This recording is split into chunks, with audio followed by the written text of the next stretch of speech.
You know, people ask me what I do for a living. Um, and I tell them that I'm an applied political scientist. And they look at me like, a what? And I say, yeah, I get hired by people to introduce to them the use of positive sum game theory in their ongoing decision-making processes. And then they say, how do you apply politics to decision-making? I said, well, that's what politics is.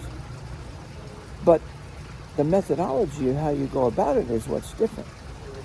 And then I quote a political scientist's political scientist, whose name is David Easton. And David Easton has developed a quote that, a definition, if you will, of politics, which is the authoritative allocation of values.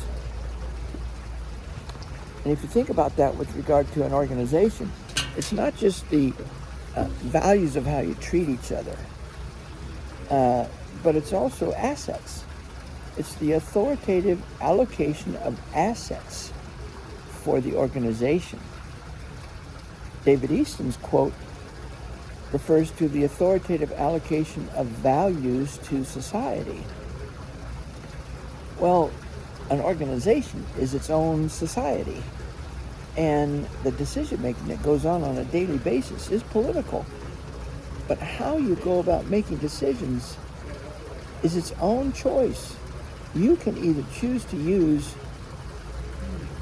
a transactional decision-making model, which is really the application of zero-sum game thinking, or you can choose to use the principles of positive-sum game thinking, which, of course, is embodied in the principles and processes of the interest-based approach model that was developed at Harvard formally.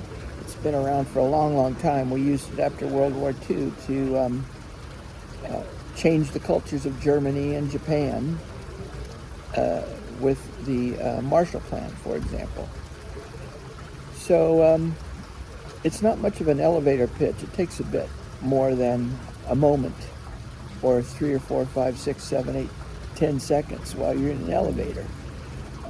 But really, that's what we're all about. The application of political science. Thank you for listening. We'll be back later.